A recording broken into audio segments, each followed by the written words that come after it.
Boa noite, sou Vicente Martins, professor do curso de Letras da Universidade Aberta do Brasil e professor também vinculado da Universidade Estadual Vale do Acaraú, em Sobral. Sobral é uma cidade a 220 quilômetros de Fortaleza.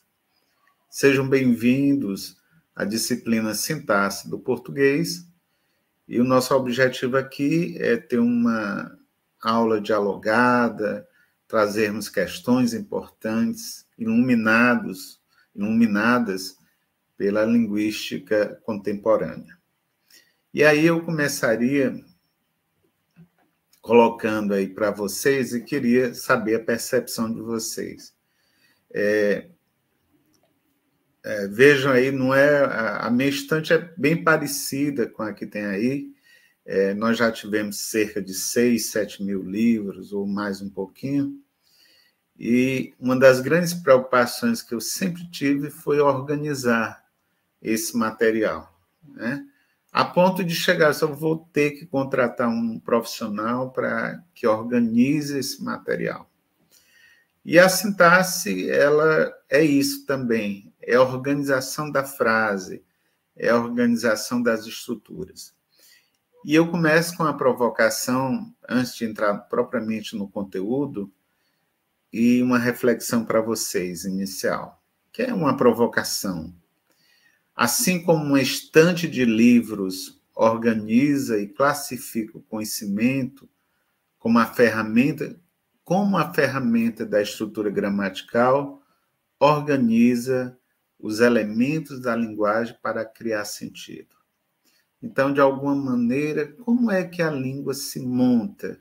Como é que a língua se estrutura? Estudar sintaxe é cuidar desses aspectos, é fazer esse estudo inicial, né? Porque nós estamos em uma formação inicial, mas você pode prolongar ao longo da sua vida profissional. Eu estudo a sintaxe interessado em outras questões. Por exemplo, me interessa muito a relação entre sintaxe e fraseologia, que nós vamos ver aqui brevemente. Bom, vai ter um momento que eu vou falar sobre isso. Então, e é porque a fraseologia é muito refratária à sintaxe. É como se a sintaxe não tivesse lugar nos estudos fraseológicos. Os estudos fraseológicos são relacionados aos estudos de locução, expressões idiomáticas, né? E nós temos estudado esse ponto ao longo dos anos, né? Com estudos em nível de doutorado e assim por diante. Então, o primeiro ponto que eu coloco para vocês é essa, né? Assim como nós organizamos nossos livros em estante, as bibliotecas também organizam naquelas prateleiras ali, por temas, por áreas. Esse princípio de organização também nós podemos observar na estruturação da frase, tá certo? Da estruturação das sentenças. Por isso que o nosso tema de hoje é sintaxe e estrutura sintática da constituição das sentenças, a análise das funções e relações hierárquicas. Então, há um princípio de hierarquia na estruturação da frase. Mas a vida é montada assim também, não é verdade? Vamos pensar a escola. Tem um núcleo gestor. Dentro do núcleo gestor, você tem um diretor, você tem um vice-diretor, você tem os coordenadores pedagógicos, você tem, muitas vezes, o coordenador de área. Acima também do núcleo gestor, você tem a Secretaria de Educação. Estão lá o secretário, o subsecretário ou secretária, os coordenadores, né, dos anos iniciais, dos anos finais. Enfim, a nossa vida é montada assim, sob a estruturação das coisas. A educação, em particular, também ela funciona assim. com base na estrutura e funcionamento. Havia, não sei se vocês certamente não viram, mas há alguns anos atrás, disciplinas como Fundamentos da Educação, essas disciplinas tinham um nome de Estrutura e Funcionamento da Educação. Então, para a gente entender os processos educacionais, a história da educação, havia necessidade de conhecer um pouco da sua estrutura, certo? Muito bem. Qual o resumo da nossa webconferência? A aula de hoje ela vai ensinar o que são os sintagmas, como sintagma nominal, verbal, adjetival, adverbial e preposicional, e como cada um funciona dentro da frase, identificando seus constituintes e funções, como sujeito e predicado. Então, você já observa no meu resumo agora que eu nunca me distancio da gramática normativa tradicional. Nós acolhemos nas teorias linguísticas, nas teorias de sintaxe, nós acolhemos também a nomenclação da gramática normativa. Por uma razão, porque ela é escolar. E nós não podemos abandonar a nomenclatura gramatical brasileira. Ela é muito importante. Mesmo que a gente deixe de contemplar explicitamente nos cursos de formação os estudos gramaticais normativos, quando nós chegamos na ponta do sistema, isto é, quando nós chegamos ali na passagem do ensino médio para o ensino superior, a educação superior, o que é que acontece? Você vai encontrar entre as competências requeridas para o Enem a competência de domínio da norma culta, da língua padrão, né? Aliás, não é bem da língua padrão, mas da língua culta.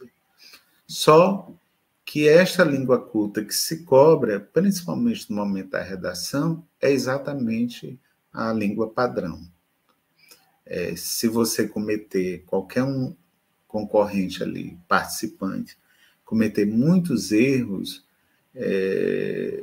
que firam a gramática padrão da língua, provavelmente ele vai tirar uma nota baixa. E vocês observam que a cada ano vão diminuindo quem tira 10, né? Quem tira 1000 na prova de redação. Porque muitas vezes também esse rigor, os sistemas, eles não abrem mão. Os vestibulares, né? E no caso o Enem também. Também mostra como os sintagmas se relacionam entre si para formar sentenças com sentido e como analisar frases do português mais complexas, né? E isso, quando a gente fala em estruturação mais complexa, frases mais complexas, nós estamos falando, sobretudo, dos períodos, aqueles períodos coordenados, subordinados, onde estão realmente uma estruturação mais complexa do pensamento e também, nós diríamos, da produção textual. Ao final desta aula de hoje, né, e desta disciplina em particular, o que é que nós desejamos de vocês? É que cada um compreenda a definição e os tipos de sintagma. A gente pretende que vocês tenham a clareza disso.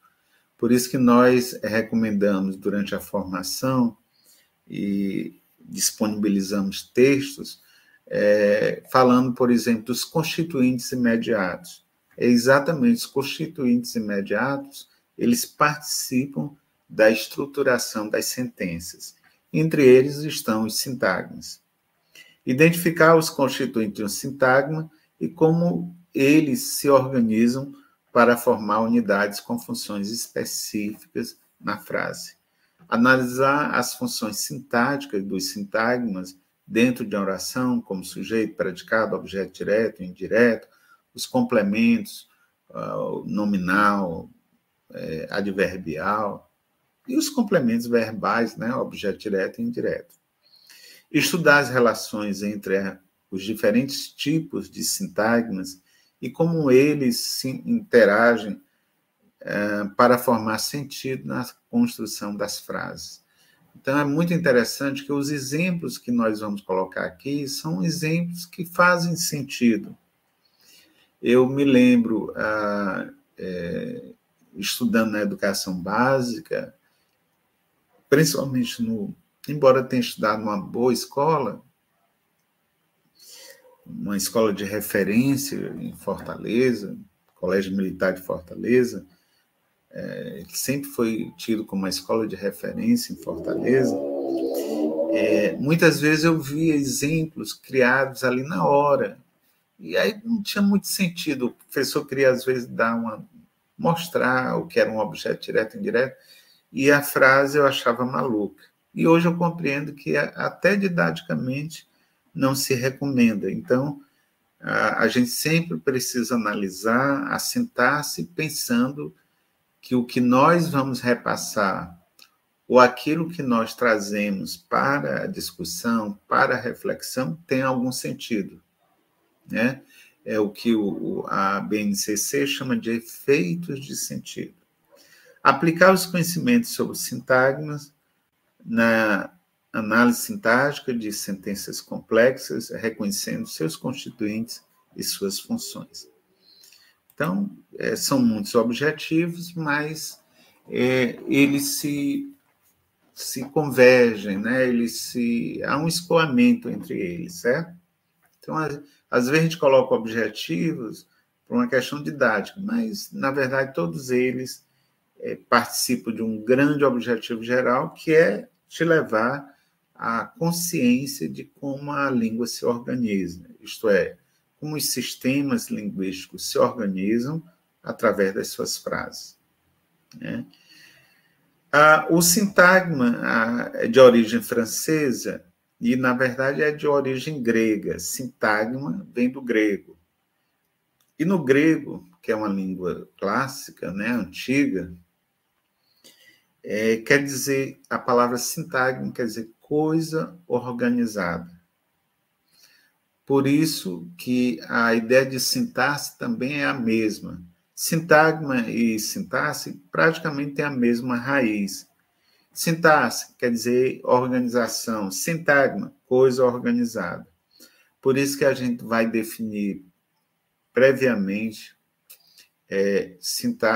o sintagma como um grupo de unidades linguísticas significativas que formam uma unidade numa organização hierarquizada da frase. E aí, o nosso grande objetivo é que você tenha percepção desse princípio de hierarquia. E nada disso é muito complicado, certo? O nosso objetivo aqui é tornar isso ainda mais claro. E a linguística voltada à sintaxe, a não ser algumas sintaxes que eu acho complexas, né? Por exemplo, estudar sintaxe gerativa, eu acho, não sei se é porque a minha formação é muito estruturalista, mas às vezes eu acho um pouco complicado, tá? A sintaxe gerativa, mas até o dia que eu descubro qual o seu valor. Por exemplo, quando nós vamos estudar algum tipo de sintaxe específica, como, por exemplo, aqui eu estou citando a sintaxe gerativa, ela é muito importante para entendermos o processo de aquisição fonológica das crianças, por exemplo. O processo de aquisição fonológica oral, né? A oralidade, bem no surgimento da fala. Então, a sintaxe, Chomsky, em particular, ele foi a linguística estruturalista, ela vai até o início dos anos 50, né? Até um pouco mais. Mas a partir de meados dos anos 50, do século passado, a sintaxe gerativa ela entra de forma forte nos estudos contemporâneos da linguística, e as universidades, nos seus cursos, vão estudar bastante Chomsky e a sua sintaxe gerativa, e isso vai dar uma contribuição muito importante aos estudos de aquisição da linguagem. Durante muitos anos eu fui, e sou ainda, professor de aquisição da linguagem, e quando eu me volto à questão da aquisição da linguagem, aí eu sei que eu tenho que ir para a teoria gerativista, porque ela vai iluminar as teorias. Muito bem. Tem aqui, alguém deseja fazer alguma pergunta? Fica à vontade. Quando nós estudamos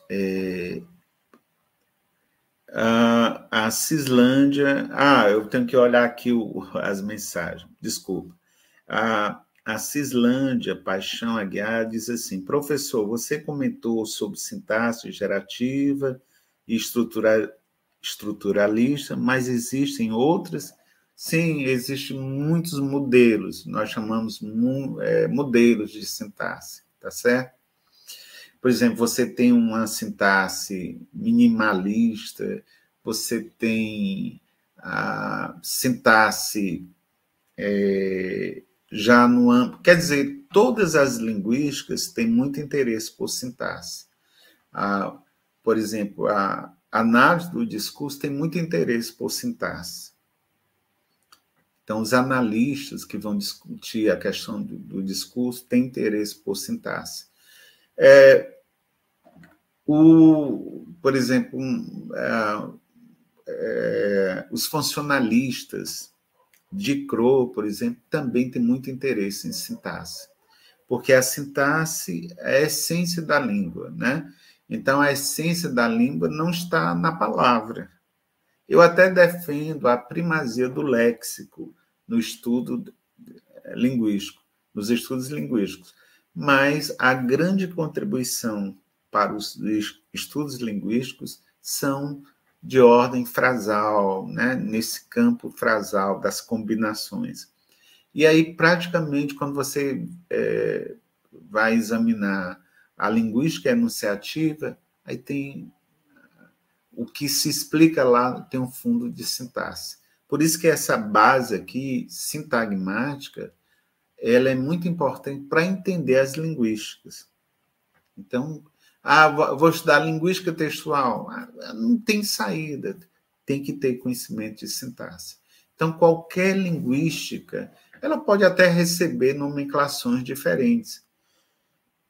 Desculpa, mas, no fundo, a gente está observando ali que aqueles estratos que estão sendo estudados têm aqueles fundamentos de sintaxe. Então, os fundamentos de sintaxe são, na verdade, fundamentos da teoria sintagmática. Desculpa. Esse termo sintagma foi estabelecido por Ferdinand de Saussure, que é o pai da linguística, portanto, no final do século XIX, né? A sua obra só foi publicada pós-morte, em 1916, mas a gente já sabe que no final do século XIX, Ferdinand de Saussure já trazia questões relacionadas a sintagma, paradigma, para designar as combinações de formas mínimas numa unidade linguística superior. Então, o primeiro linguista interessado em discutir sintaxe e sintagma foi Ferdinand de Saussure, né? Porque o olhar dele é sistêmico sobre a língua. Muito bem. Hoje, graças aos estudos de Ferdinand de Saussure, nós entendemos o quê? Que o sintagma é um conjugado, uma combinação binária, duas formas, portanto, combinadas, em que um elemento determinante cria um elo de relação ou subordinação com outro elemento que nós colocamos determinado. Daqui a pouco a gente vai dar exemplo, mas se você me pedisse agora exemplos, quando eu digo assim, casa bela. Aí eu tenho uma relação sintagmática. Eu disse uma frase curta, casa bela. Ela nem tem verbo, mas tem sintagma. Você pode até dizer que não é uma oração porque não tem verbo. No entanto, é um sintagma, porque tem uma combinação, um conjugado binário. Quando eu digo casa bela, tem um substantivo e tem um adjetivo. E de que forma, gente, nós percebemos essa relação binária? Por exemplo, ela se dá através... Aí, por isso que vem, nós não podemos abrir mão dos estudos da gramática tradicional, porque nós, com isso, com essa formação da gramática normativa, nós podemos também entender o que pode estar acontecendo com aqueles exemplos que nós podemos citar. Como eu disse agora, casa linda, casa bela. Aí você vê, você observa que o adjetivo concorda com o substantivo. Eu não disse casa belo, eu disse casa bela. Essa relação de concordância, de subordinação, o que é que ocorre? Eu digo assim, o adjetivo concorda em número e gênero com o substantivo. Por isso que eu não posso dizer casa belo, porque se eu disser casa belo, eu posso até estar concordando em número, no singular, mas eu não estou concordando em gênero. Se eu disser casa belas, aí você vai estranhar e vai dizer, você não quer dizer, não é casas belas? Por que me chama a atenção? Que tem alguma coisa aí que não está batendo? Porque nós aprendemos uma lei áurea da concordância. Qual é? O adjetivo concorda em número e gênero com o substantivo. É a chamada lei áurea da concordância nominal. E isto é sintagma. A linguística chama isso de sintagma, uma relação sintagmática. Agora você começa a entender melhor sintagma, que é um conjugado binário. Duas formas combinadas, duas formas em concordância. Professor, então, quando nós estudamos sintaxe de concordância, nós estamos estudando essas relações sintagmáticas. Sim. Quando nós estudamos sintaxe de regência, também. Né? Um princípio de relação entre um termo e outro. Quando nós estudamos sintaxe de colocação, a posição como fica, né? Estabelecendo aquelas regras, quantas vezes a gente coloca, né? A gente aprende na escola, olha, não se pode começar a frase com pronome oblíquo, ele tem que ficar pós-posto ao verbo. Essa é uma relação também sintagmática, certo? Uma relação recheada, reforçada de regras também, né? A linguística, ela não impõe regras, mas ela compreende o que é que está ocorrendo. Nenhuma gramática normativa, ela evita até usar o termo sintagma, né? A gente nem vê, porque as gramáticas normativas tradicionais, ela nem trazem uma atualização de nomenclação. No entanto, na hora que nós, linguistas, nós profissionais de letras, estamos diante de uma regra, e uma criança, e um jovem, um adulto, qualquer um desses falantes, ele nos leva a uma questão de dizer, professor, por que isso ocorre? Porque o que está ocorrendo aí? Por que eu tenho que concordar com o mais próximo? E por que eu não posso dizer de outra forma? Aí eu tenho que explicar, dizer, olha, aí porque tem uma relação sintagmática em jogo, né? E isso é fascinante observar.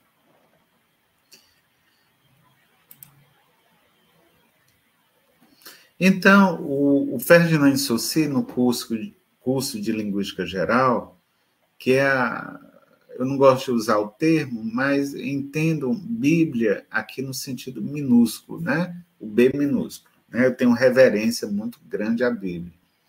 Mas nós diríamos que o curso de Linguística Geral é o principal livro, é o livro fundante para aqueles que vão estudar os fundamentos da sintaxe, os fundamentos da linguística.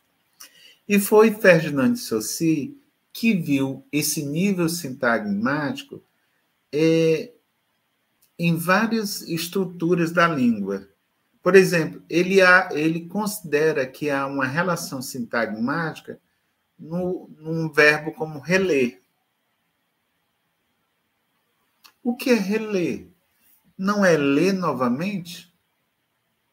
Pois é, essa relação entre o sufixo, entre o prefixo, re, diante do verbo, esse reler, é uma relação sintagmática. Então, você nota que a combinação de um prefixo com um verbo, gerando aí uma palavra derivada, esse processo de derivação tem um nível linear, sintagmático. Né? Então, Fernando de Saussure fala em eixo da linearidade. Né? Isso é vertical, isso ocorre na estrutura da língua. Eu citando agora, me lembrando, eu sempre conto isso, mas isso é um fato. Um dos meus grandes sonhos era ser professor da SEDUC. E entrei na SEDUC. No primeiro concurso que houve lá, acho que vocês não eram nascidos, né? O primeiro concurso que houve da SEDUC foi em 1990, isso há muitos anos, né? E eu fiz esse concurso, entrei e fui trabalhar em escolas periféricas, né? Em Fortaleza. Eu fui bem classificado, mas fiz opção por trabalhar nas comunidades mais distantes. E aí observava na produção textual, era professor de língua portuguesa, alguns erros, né? Dificuldades dos alunos. E eu tinha uma professora que me marcou muito, porque ela dizia assim, quando o aluno errar, pergunte o que é que está ocorrendo. Aí, às vezes, eu corrigia a redação do aluno e anotava aquele erro, né? Aquele desvio, aquela quebra da norma, mas aí eu digo assim, por que é? Porque ele não sabe ou porque ele está usando alguma lógica? E passei a perguntar. E eu me lembro que uma vez o aluno, ele não escreveu, mas ele falou e disse assim, professor, o pessoal foram, a não ser isso, foi alguma coisa assim, o pessoal foram para a cantina, tipo isso. E aí, eu querendo, qual o meu papel na escola? É dar a formação, considerar a diversidade linguística, a variação linguística, mas eu preciso criar as condições para que aquele jovem aprenda a língua padrão, porque daqui a pouco ele vai ser cobrado nos vestibulares, nos concursos, no mercado de trabalho. Então, meu papel é oferecer o que há de melhor em termos de formação. E essa eu constatei, ouvi e perguntei a ele, por que você diz o pessoal foram? Aí ele disse, não é não, professor? Pode até ser, mas por que você diz o pessoal foram e não diz o pessoal foi? Porque a norma padrão fala o pessoal foi. Aí o aluno contra-argumentou, disse assim, mas professor, o pessoal não é muita gente? Aí eu disse, você tem razão. Veja que a concordância que o aluno, aquele aluno lá da SEDUC, né, há muitos anos em Fortaleza, fez na estrutura da língua, o pessoal não foi uma concordância sintagmática. A concordância sintagmática você visualiza. Eu olho para o pessoal, está na forma singular. Então, o verbo vai para o singular, porque pessoal está na forma singular. Aí existe uma regra de concordância verbal, que diz o quê? Que o verbo concorda em número e pessoa com o sujeito. Aí, quando ele deu a explicação, professor, o pessoal não foram? Então, ele estava concordando com a ideia e não concordando com a estrutura, com o sintagma. Qual o grande papel da escola? É dizer que não se trata de um erro, né? Hoje eu compreendo que não se trata de um erro grave, crasso, é um crime de lesa gramática, não tem nada disso. Alguém dizer o pessoal foram. É uma variação linguística. No entanto, a grande formação escolar é no campo sintagmático das estruturas. Aí é o papel da gente, olha, cuidado que na vida social, na sociedade letrada, a sociedade aponta como erro a concordância ideológica, mas e segue a concordância estrutural, sintagmática, tá certo? Por isso que quando eu me deparo com essa situação, eu sempre recorro à estilística. Aí digo assim, realmente tem uma figura de linguagem, né? Uma figura de linguagem, de sílabes, de número, de gênero, que acolhe isso. Mas a gramática normativa ela não acolhe a estilística. Né? A estilística, quando nós estudamos alguma coisa de estilística, é só figuras de linguagem. Mas é uma boa discussão também a questão de sintaxe no campo da estilística, portanto, fora do campo do campo sintagmático. A Maria Janiele coloca aqui uma questão, é longa, né, a questão, mas vamos ler. Durante as aulas observadas no estágio, percebi que muitos alunos fazem uso constante da linguagem digital em suas produções escritas, incluindo o uso de observações, siglas, emojis e tal. Esse hábito parece estar diretamente relacionado ao uso frequente de redes sociais, como WhatsApp, Instagram. Quando a professora chama a atenção para esse tipo de escrita e solicita explicações, os alunos justificam dizendo que é costume adquirido nas conversas cotidianas nessas plataformas digitais. Essa observação evidencia como a linguagem da internet tem influenciado a forma de comunicação dos estudantes dentro do ambiente escolar, tornando-se um desafio para o desenvolvimento da escrita formal. Maria Janiela, a sua questão é muito pertinente, né? A sua observação muito pertinente. Faz sentido o que você está colocando, mas vejam que a velocidade da internet, a velocidade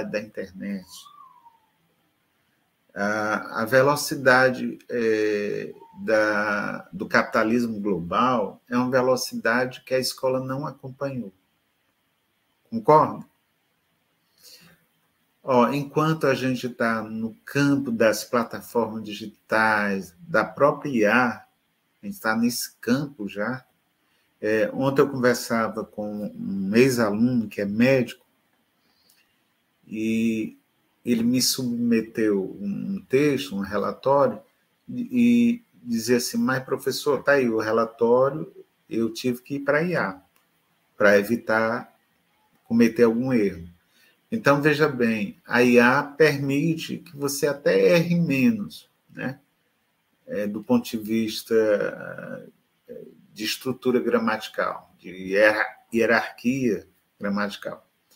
Mas esta velocidade da plataforma não corresponde a essa transformação tão radical no campo escolar. Então, a escrita formal, ela continua, né, para retomar teu texto, a escrita formal, ela continua, a sociedade não abriu mão. Então, prove. Se alguém chegar hoje para o Enem com essa simplificação da linguagem, que a linguagem digital nos permite, provavelmente sofrerá uma sanção.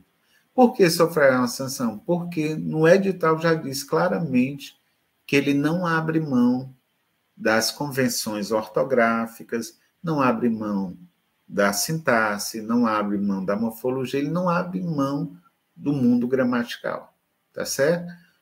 Nós não evoluímos ainda. E aí nós ficamos, aí eu concordo com você, é um desafio para a escola, para os docentes.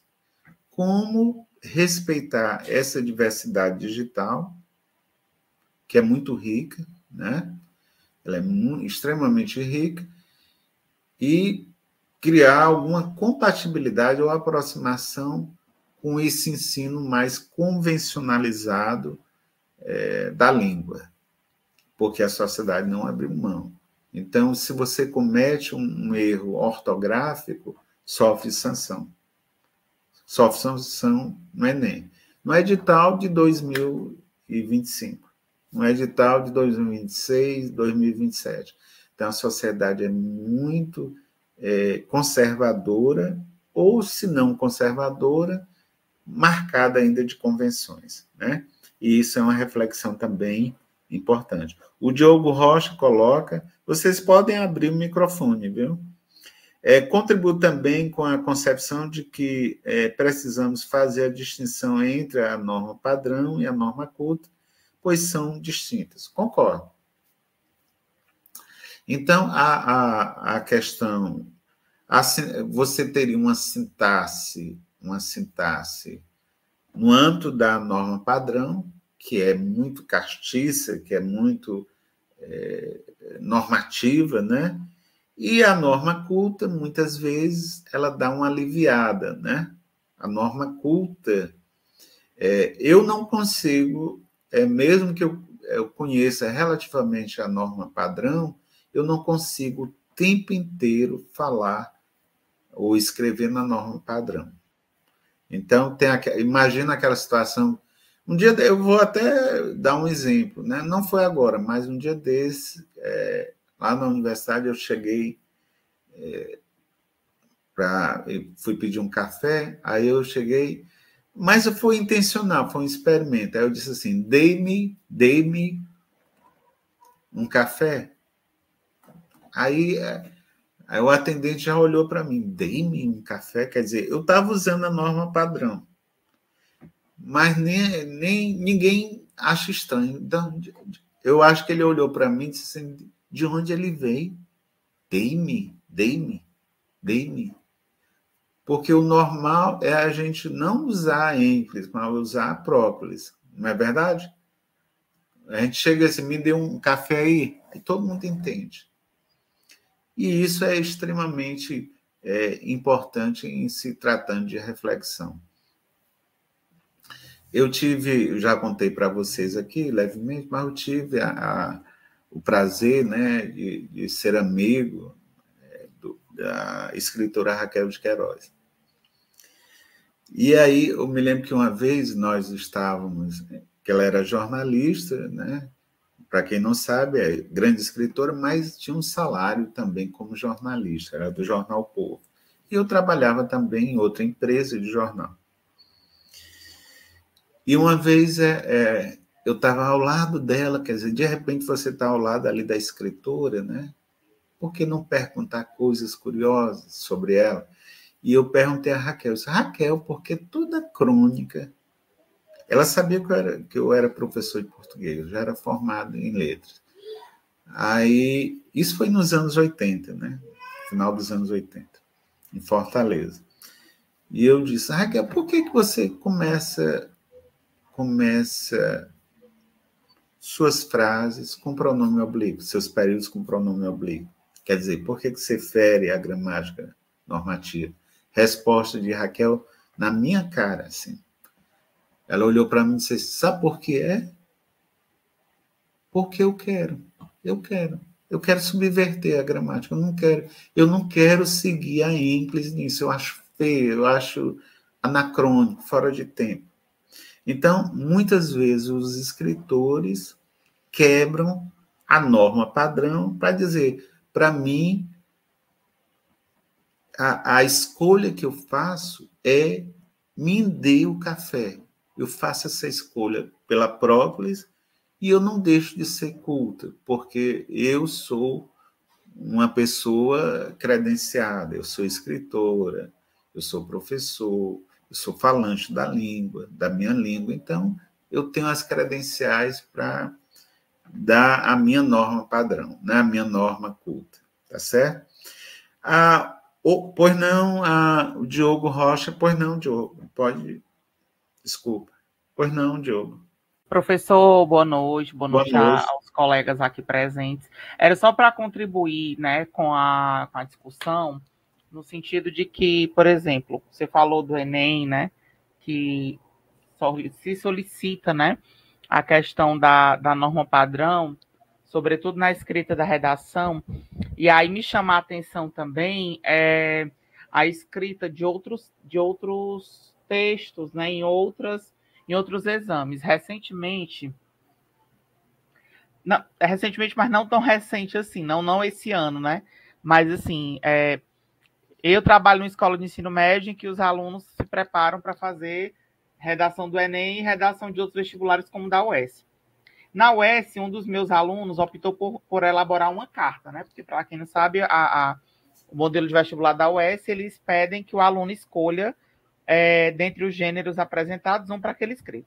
E lá o menino tinha que escrever uma carta, aliás, uma carta não, um diário. Ele tinha que escrever um diário relatando o dia dele na escola, né? E o tema da redação era sobre preconceito e discriminação racial, né?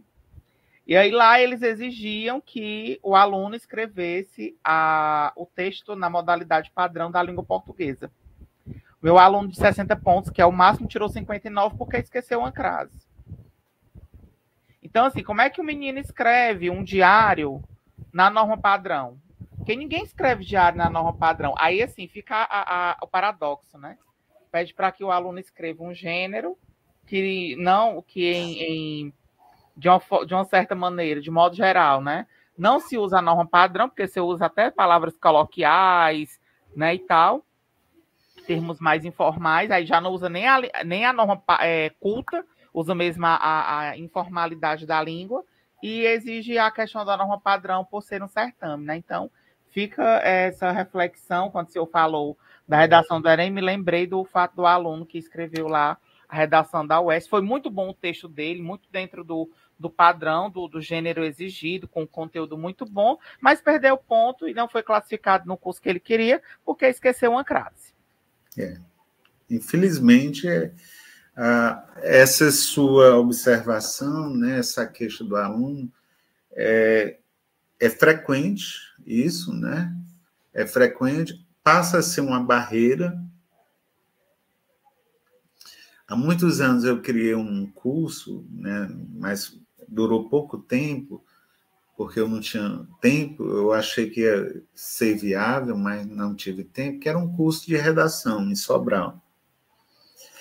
E aí eu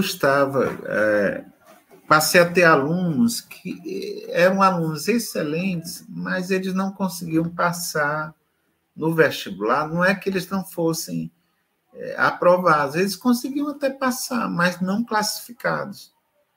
Então, às vezes, uma perda de uma pontuação na redação vai repercutir na classificação. Porque se um tira 7,5 e o outro tira 7,6, por exemplo, se você tem 10 vagas, a vaga é para aquele que teve a nota maior. Então, e a redação tem peso 2, né? Isso vale também no Enem, por exemplo, é um peso assim exorbitante, porque ela vale 1.000. Então, claro que se você tira 1.000 na redação, faz uma diferença. lá adiante na escolha do seu curso. Mas a sociedade, ela, ao contrário, né? Independente dos governos, nós estamos acompanhando ao longo desses anos, né? Fiz inclusive um estudo sobre a questão da redação ao longo dos anos, o que se cobra a partir dos editais do Enem. Particularmente, eu me interesso desde 2009 até agora. Eu fico curioso em ver o que os editais vão trazer de novidade. Então, a única novidade que tem é se pensando em atender nos estudos, no atendimento educacional especializado. Então, o que é que ocorre? No Enem, e isso é inspirativo para as outras instituições, como a UVA, a própria UES, o que é que ocorre? A redação daquele aluno que tem uma deficiência intelectual, por exemplo, os erros, principalmente de sintaxe, eles são mais relevados, né, com relação àqueles que são do sistema regular de ensino.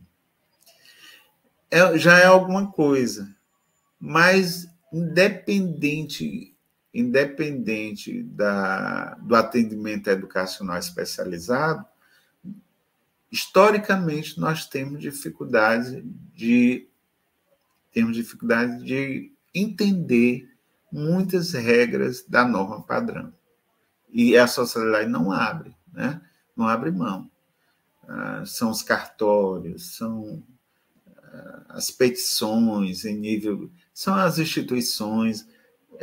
Use requerimento, né? Ao utilizar requerimento, se não gostarem muitas vezes daquela forma e daquele conteúdo, da língua que está ali presente, eles devolvem. Vão indeferir, muitas vezes, um requerimento. A questão não é nem a demanda é justa, mas a forma como você perguntou, ou pediu, solicitou, o destinatário ali, ele questiona isso. Como é que esse advogado está requerendo isso, não sabe nem português? Aí você já entra em preconceito linguístico, uma série de coisas. Bom, é uma questão que envolve, portanto, preconceito linguístico, levanta questões de atualidade. Sobre norma padrão e norma culta, quem traz um debate bem interessante é o Marcos Baim, né?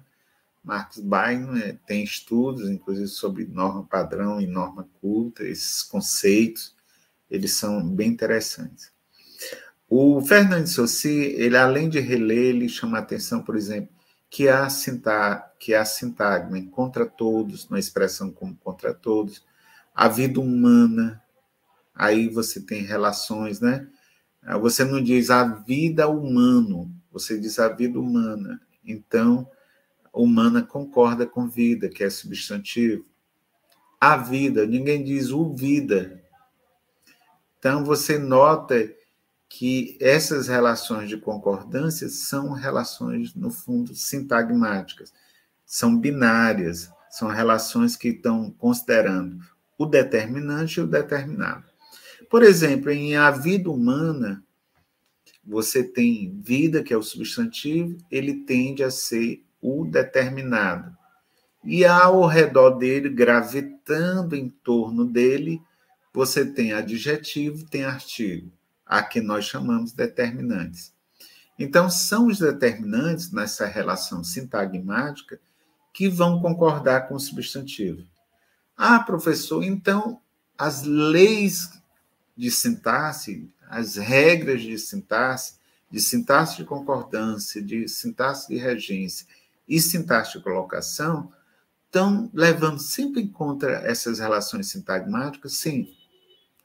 E isso, se você perceber esse princípio sintagmático nas regras de sintaxe, isso ilumina muito, porque você não precisa memorizar, você precisa só entender. E há também sintagma em frases de efeito, como Deus é bom, né? Ou que é proverbial, né? Deus é bom. E também estrutura mais complexa. Professor Vicente, Deus é bom todo o tempo, né? Que as pessoas utilizam. Utilizam, exatamente. E aí tem uma série de coisas, né? Ninguém diz assim, Deus é boa. Né?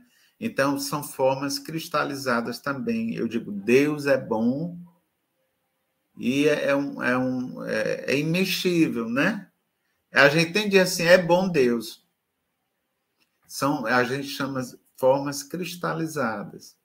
Então, ele diz que nessas formas cristalizadas, como Deus é bom, e sempre é bom, você tem também exemplo de sintagma fossilizado, né? Que fica cristalizado, passando de geração a geração. Né? Essas formas, Deus é bom, a gente diz assim, isso é bíblico. Se é bíblico, antes de eu nascer já estava lá. Então, se isso foi herdado por herança bíblica, essa estrutura Deus é bom, esse sintagma religioso, ele historicamente foi passado de geração a geração. É milenar, é secular, bote tempo aí, não é verdade? E também as estruturas, se fizer bom tempo, sairemos. Isto é, aquela estrutura de oração subordinada. Se você olhar aí, se fizer bom tempo, quer dizer, você tem uma subordinada causal. Eu acho interessantíssimo quando nós estudamos Ferdinand de Saussure, que é o pai da linguística, quando nós citamos e nós evocamos Saussure e dizemos assim, ele foi responsável em trazer luz sobre o funcionamento da língua. Ele claramente é contra a norma padrão, mas aquela norma padrão que se impõe. E nós também, não é verdade? Por isso que é tão ruim, é tão difícil a gente corrigir as pessoas, porque nós não gostamos. Mas toda vez que os nossos professores, diante do erro, nos ilumina, e diz, olha, você pegou isso aqui, olha, isso aqui é um ponto de partida importante para você entender isso, tal. Aí a gente, é mesmo? Aí você já começa até a generalizar. Portanto, esse estudo ele se torna fundamental na nossa formação inicial em letras, tá certo? Vamos começar a sistematizar? Sintagma, portanto, é a unidade estrutural que organiza elementos linguísticos em torno de um núcleo. A vida é humana. Que é um núcleo? Núcleo é a parte mais importante. Toda vida que você encontra o núcleo é a parte mais importante do sintagma. A vida humana. A é artigo, vida é substantivo, humana é adjetivo. Dos 3 elementos, das 3 categorias, qual é o mais importante? O mais importante sempre é o substantivo. Ele recebe o nome de núcleo. Você está falando o quê, professor? Eu estou dizendo que no sintagma, o elemento mais importante, a categoria mais importante, nós chamamos de núcleo. Normalmente é o substantivo. Tá certo? Por isso que o adjetivo concorda com o núcleo, com o gênero, com o número do núcleo. O artigo também concorda com o gênero. Você viu o exemplo dado? A vida humana. O A é do gênero feminino, porque vida é do gênero feminino. Humana, o adjetivo está no feminino, porque vida está no feminino. Há o que nós chamamos concordância nominal. Então, ele estabelece relações hierárquicas, que eu acabei de dizer, se é núcleo, eu acabei de colocar no meu discurso que o núcleo é o mais importante. Se eu digo que é o mais importante, eu estou estabelecendo hierarquia. Concorda? Como no sintagma nominal, verbal, adjetival, entre outros, e segue regras de organização morfológicas e funcional. as rosas brancas. É o exemplo também que vai clarear o que nós estamos dizendo. Brancas concorda com rosas, as concorda com rosas. Rosas é o substantivo, portanto, é o núcleo. É o núcleo de quê? Do sintagma. E sintagma, eu estou vendo algum verbo aí? Não estou vendo nenhum verbo, não. Estou vendo as rosas brancas. Então é um sintagma nominal. Mas por que você está dizendo que é nominal? Porque o núcleo é um substantivo. O núcleo é um nome. E a sintaxe, portanto, ela é muito motivada, ela não é tão arbitrária. A sintaxe, tanto no campo da linguística, como também no campo normativo. Então, ela é muito motivada. Nós gostaríamos, então, de destacar aqui, né, no chat, aqui, Maria de Fátima, aqui do Polo de Sobral, um abraço, né? Nós temos aqui a Sandra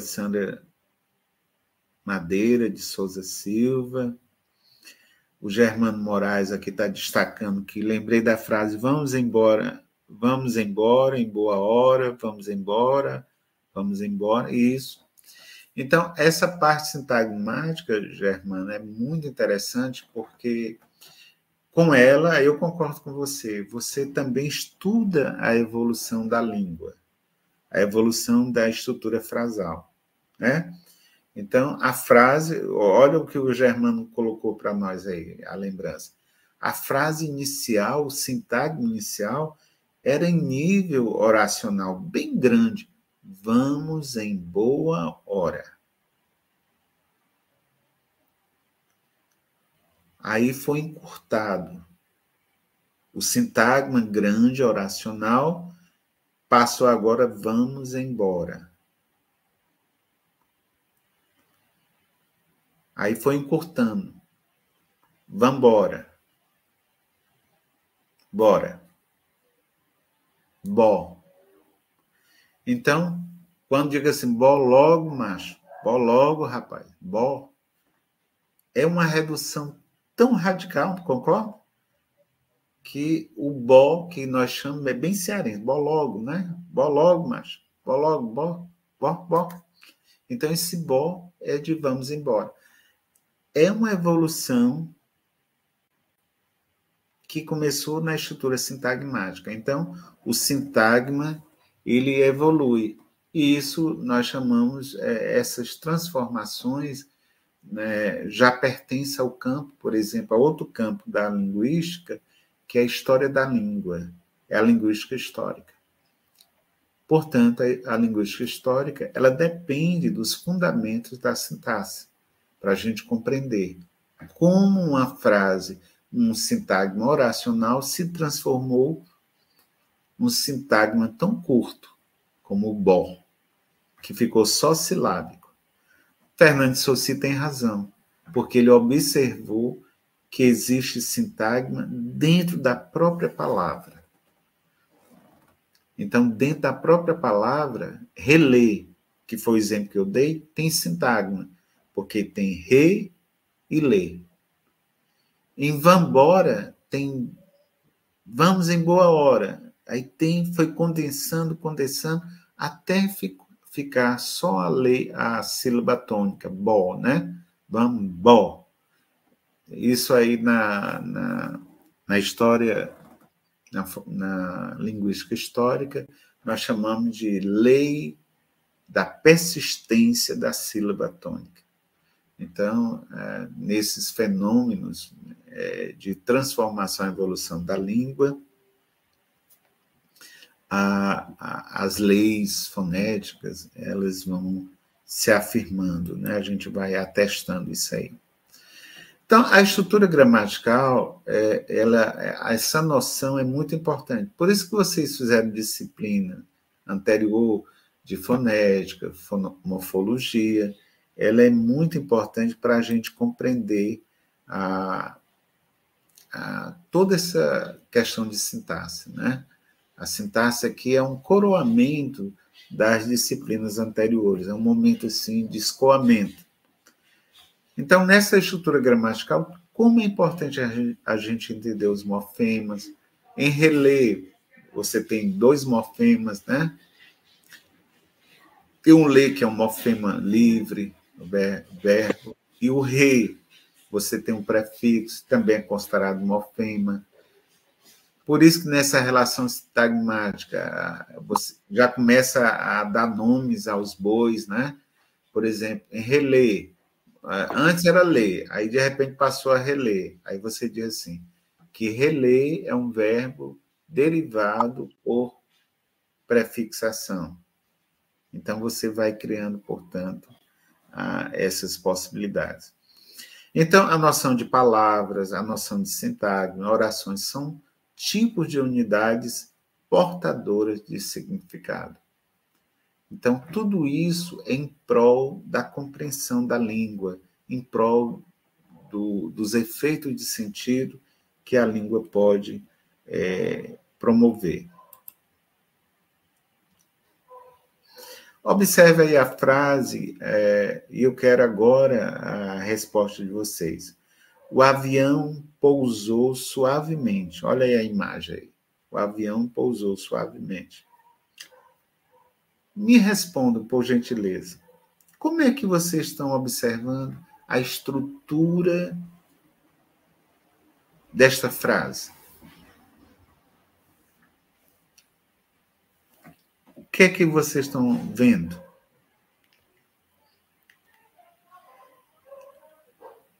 Eu faço provocação. É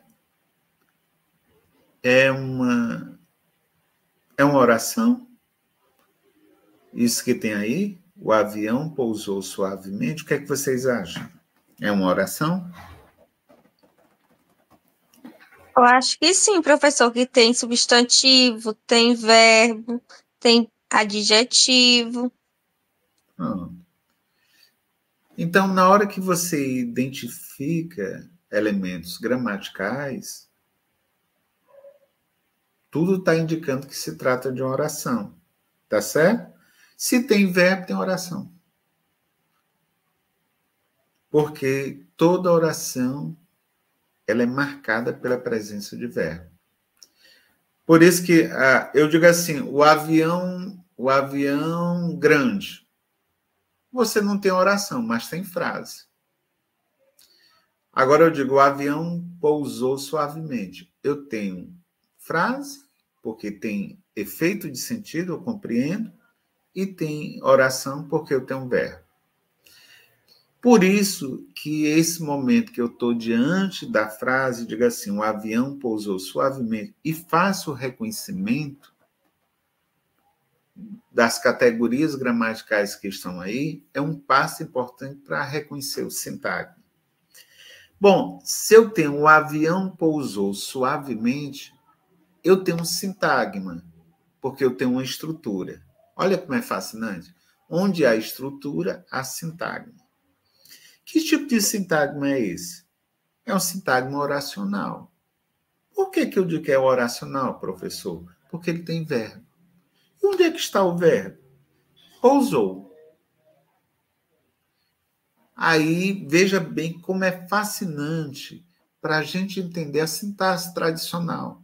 Se tem verbo, se eu estou olhando para um verbo que é pousou, tem sujeito e tem predicado. Porque um sintagma oracional, ele tem que ter sujeito e precisa ter sujeito. É um elemento essencial, tem que ter sujeito. Mesmo quando ele não tem sujeito, eu preciso dizer que a frase não tem sujeito. Então, é importante eu fazer remissão ao sujeito. E tem predicado. Qual sujeito aí em o avião pousou suavemente? Qual sujeito? Não. O avião. Pronto. É o sujeito. Olhe bem para o sujeito. O avião. Eu tenho um sintagma aí?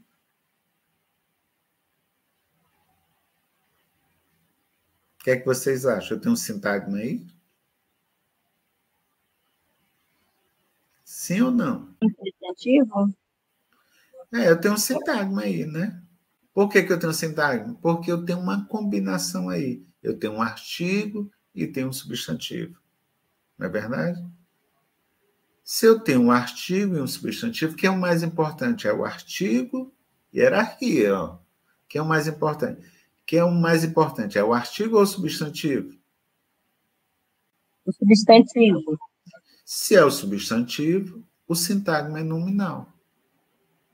Ah, professor, peraí, professor, deixa eu clarear aqui. O senhor está dizendo que o sujeito é formado por um sintagma nominal? Sim, eu estou dizendo isso. Peraí, professor, quer dizer que uma das funções do sintagma... Olha a conclusão que você vai fazer na inferência. O senhor está dizendo que uma das funções do sintagma nominal numa oração é ser sujeito? É. Então, o sintagma nominal pode ser sujeito, pode ser o objeto, pode ser objeto indireto, direto, e assim por diante. No caso aí, ele é sujeito. Quem é o predicado? Bom, o predicado é o que sobrou, acompanhado do verbo. Pousou suavemente. Pousou suavemente é o predicado. Espera aí, professor. E tem sintagma aí? Tem. Porque eu tenho pousou suavemente. Eu tenho uma combinação.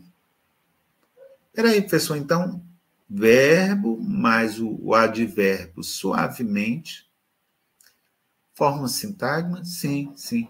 Que tipo de sintagma? Verbal. Ah, então, professor, o papel do sintagma verbal nesta frase, que é uma oração, é ser predicado? Sim, sim. Vamos olhar bem para dentro desse sintagma. Encontrei suavemente.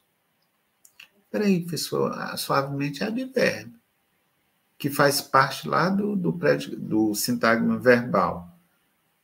E ele tem força para ser sintagma? Tem. Eu posso dizer que ele é sintagma adverbial. Por que eu posso dizer? Porque eu poderia dizer simplesmente que o avião pousou. Pousou ontem, pousou suavemente, ou simplesmente pousou.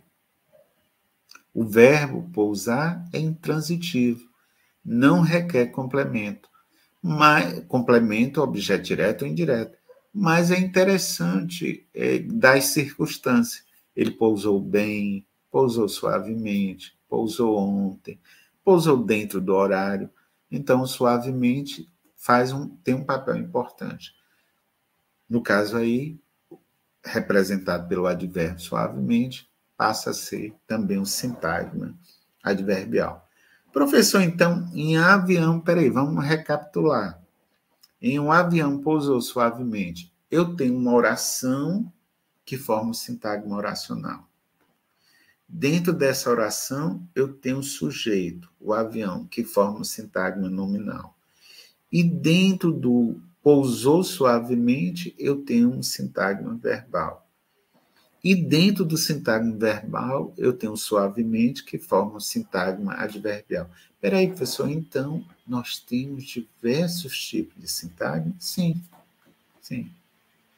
Estudar essa teoria é reconhecer, portanto, esses constituintes imediatos da oração. São esses os constituintes. São aquilo que a gente contempla e identifica e a gente pode classificar. Professor, é dessa forma que é para avaliar aquela frase que você falou que vai ser a P2? É dessa forma? Sim, sim, sim. Sim, com esse pensamento próprio, né? Eu até diria, não vamos pensar em ter uma forma pronta assim de resposta, né? A resposta é essa compreensão. Você está observando que eu tô conversando com vocês aqui, eu não estou pegando o livro, mas o livro está bem atrás de mim, tá certo? Posso até trazer o livro. Pronto. Para esta aula com vocês, eu estou com Gramática do Wise, do José Carlos de Azeredo. Pronto. Eu estou baseado nela. Mas eu preciso, como professor, ter autonomia no meu pensamento. Eu preciso ler lá e compreender, estar preparado para essa discussão com vocês. Concorda? É mais ou menos isso que eu quero. Leve para a sua resposta na AP1, AP2, AP3, sempre o seu pensamento próprio. Porque é no seu pensamento próprio que você se afirma profissionalmente.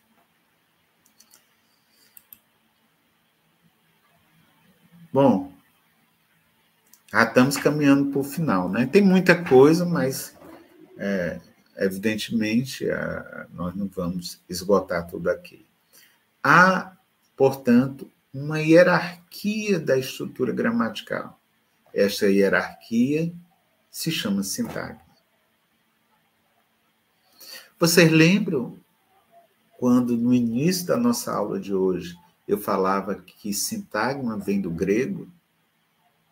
Sintagma quer dizer coisa organizada? Pois é, o nosso pensamento, por isso que há uma relação muito próxima entre pensamento e linguagem. Como pensamos, organizamos nosso pensamento no sistema, na fala. Como pensamos, escrevemos, né? Aí vamos escrevendo. Por isso que a leitura é muito importante, porque a gente está lendo a estrutura, o texto estruturado e aquilo ali vai sendo armazenado no nosso pensamento. E a nossa memória só guarda aquilo que é organizado. Vou repetir. Se você diante de um conteúdo não compreende, não tem significado aquilo ali, você não consegue organizar a sua maneira na sua mente, você não consegue aprender. Nem ficará na sua memória de longo prazo. Então, tudo aquilo que nós organizamos é um bem para sempre. É um bem que a gente diz para a longa vida. Então, a sintaxe, ela permite isso, né? A organização do nosso pensamento. E o texto, em particular, ele se faz assim importante nesse momento. Por isso que quanto mais nós escrevemos, mais organizamos nosso pensamento. E quanto mais nós escrevemos e organizamos nosso pensamento, nós organizamos a nossa vida. Por isso que é tão importante para o profissional de letras, no caso agora vocês, em formação, escrever. E com pensamento próprio, sem medo de errar. Não tenha medo de... Escrevam sem medo de errar. Defendo. Mas, professor, e hoje você escreve, você submete a IA? Submeto. Mas você é professor? Sim, daí. Mas o que eu submeto à inteligência artificial, à IA, já vai com o meu pensamento organizado. Uma falha aqui e acolá que eu, porventura, erre, a IA pode até me ajudar. Então, e a minha experiência de organização é uma experiência histórica, né? Eu adoro escrever, eu gosto de escrever.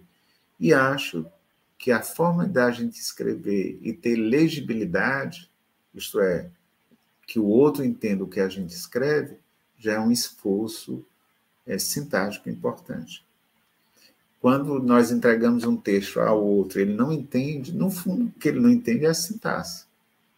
Quando nós entregamos um texto ao outro e ele lê e entende, no fundo ele está entendendo a sintaxe. Porque o texto ele é realizado através da sintaxe. Não são palavras. Não é você juntar uma palavra a outra. É estruturar, fazer a estruturação, estabelecer a hierarquia. Então, aqui A Sandra coloca aqui, né? Professor, sua fala sobre o pensamento próprio me faz refletir muito sobre o professor na sala de aula. Sim, eu concordo plenamente, né? Então, quanto mais pensamento próprio, melhor, né? Quanto menos a gente reproduzir o que está estabelecido, não é você negar. A gente não pode ser negar, eu não estou falando nem negacionismo, mas você negar, não tem nada a ver, não vou, não é bem isso. Mas a partir do que ele colocou, o que é que eu penso a respeito? Isso é pensamento próprio. É como eu me lembro que um colega, né, ele chegou, isso há muitos anos, no ensino fundamental. Ele chegou para o professor e apontou um erro que tinha lá no livro. E o professor rebateu e disse assim, não está errado porque o livro está assim. Aí ele disse assim, mas está errado, professor, não é assim. E nessa época não tinha, eu estou falando dos anos 70, nessa época não tinha IA, não tinha inteligência artificial, mas tinha conhecimento.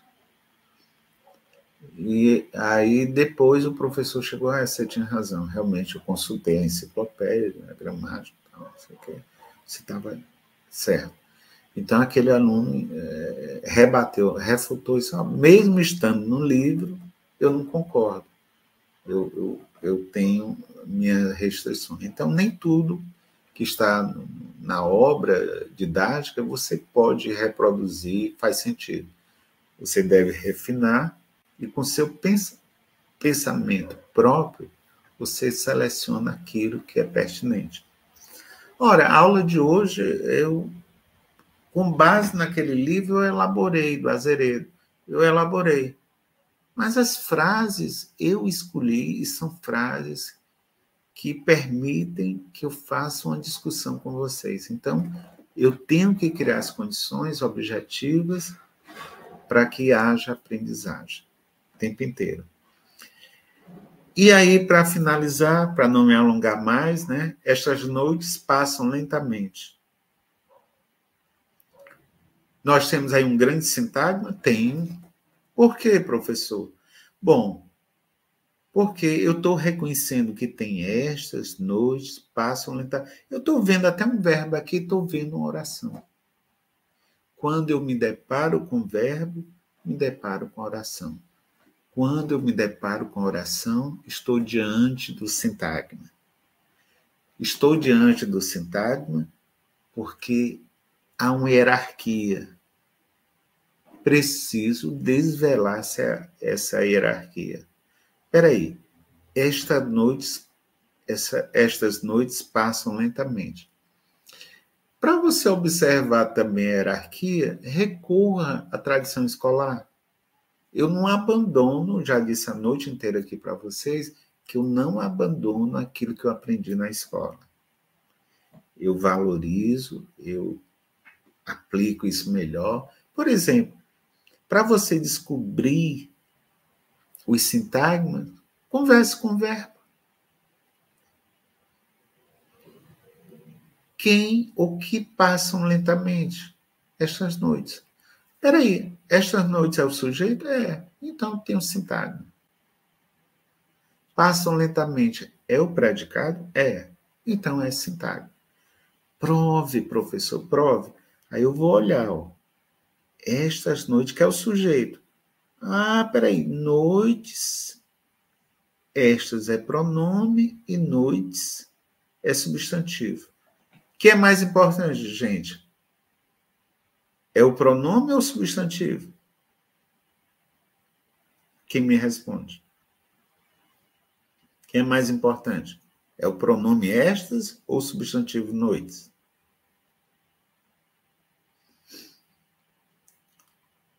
O substantivo. A Alice respondeu o substantivo. Noites. Ele é tão importante que eu batizo ele de núcleo. O que é que ocorre? Ele sendo o núcleo, quem está ao redor dele, gravitando, é que vai fazer concordância. Por isso que eu não digo assim, estes noites. Eu vou dizer estas noites.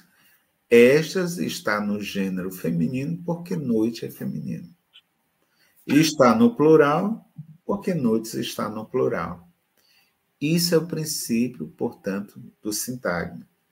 Passam lentamente. Passam lentamente, eu tenho um sintagma verbal. Estas noites eu tenho um sintagma nominal porque o núcleo é o substantivo. Em passam lentamente, eu tenho um núcleo, o verbo, portanto, eu tenho um sintagma verbal. Agora, dentro, veja bem, esse é um papel também. Dentro, eu posso continuar aprofundando morfologicamente. Ó, estas noites.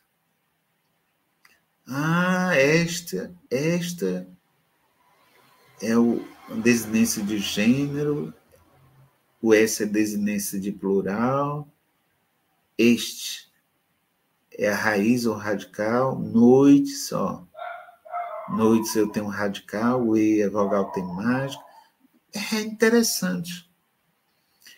Os sintagmas também aparecem em microinformação morfológica e fonológica, certo? Então, voltando a Fernand de Saussure, ele via sintagma na morfologia, ele via sintagma até mesmo nas relações fonológicas na língua, a um nível sintagmático, porque há sempre hierarquia. Por exemplo, em estas, você tem uma hierarquia, você tem um radical. Por que o radical é importante? Porque ele traz o significado. Aí eu tenho um A e o S gravitando em torno do radical. Em noites, eu tenho um noite, até o T aí eu tenho um radical, e ao redor dele fica gravitando. E assim por diante. Esta é a essência da nossa aula de hoje. Perceber, portanto, que há uma hierarquia fundamental. A Cislândia faz, mas é o quê? Passam. Eu não entendi. Você pergunta o que quer dizer passam? Eu não entendi.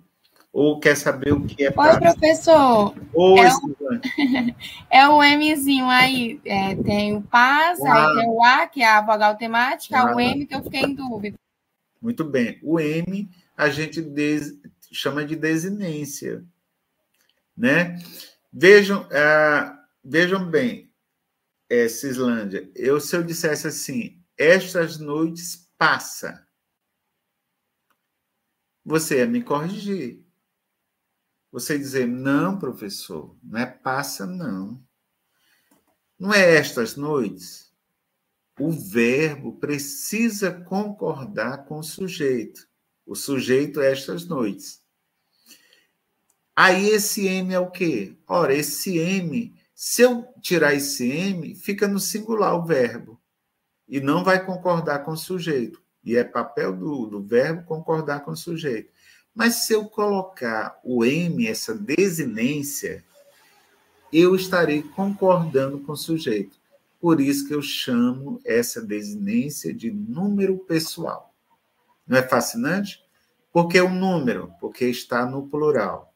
E pessoal, estas noites é equivalente a dizer elas passam lentamente. Está na terceira pessoa do plural. Então, o M nós chamamos desinência número pessoal, porque tem número, que é o plural, e a pessoa, que é a terceira pessoa do plural.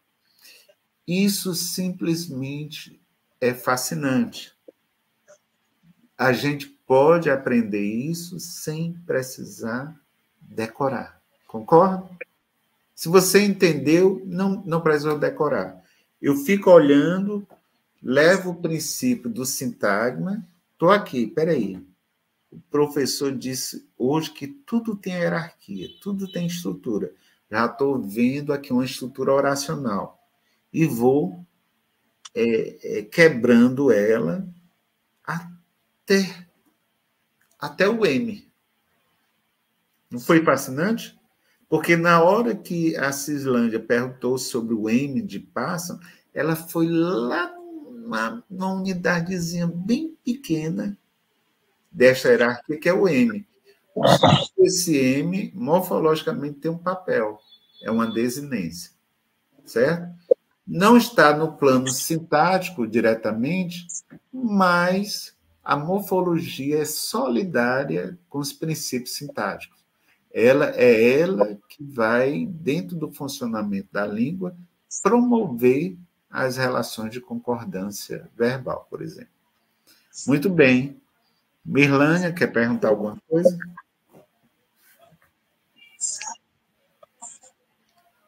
Não, professor, já entendi. Muito bem. Bom, na aula de hoje eu gostaria de ter colocado isso para vocês e se sinto agora à vontade para fazer quaisquer perguntas. Que gostariam de perguntar? Alguma dúvida, algum questionamento? Nós estamos aqui.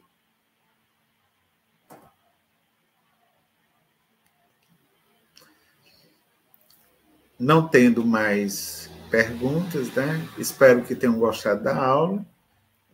Tem essa dimensão teórica, mas eu tentei, nessa relação dialogada, levar um conteúdo mais refinado e leve para vocês, né? Desejo para vocês tudo de bom, né? Estou acompanhando, não estou postando, mas estou acompanhando o desenvolvimento de vocês no Moodle, né? Mas brevemente eu estarei já colocando algumas questões lá. Botem na cabeça que isto é simples, é objetivo, tem que estudar também, claro, né? Precisa ler. Você viu que a fonte livresca para nós é importante, o livro é importante, a internet também é importante, IA também é importante, tudo é importante, tudo colabora, né? Agora, no final, pensar de forma autônoma, ter um pensamento próprio é fundamental para a gente responder questões dos alunos em sala. Bem que eu poderia não saber o que esse M que foi perguntado, o que significa. Mas se eu souber, é tão importante para dialogar com o aluno, seja em qual for o nível, né? Pode ser nos anos iniciais, nos anos finais do ensino fundamental, no ensino médio, na educação superior, no pós-doutorado, no doutorado, em qualquer parte eu posso discutir isso de forma leve e também com a densidade que a matéria requer. Então, um grande abraço para todos vocês.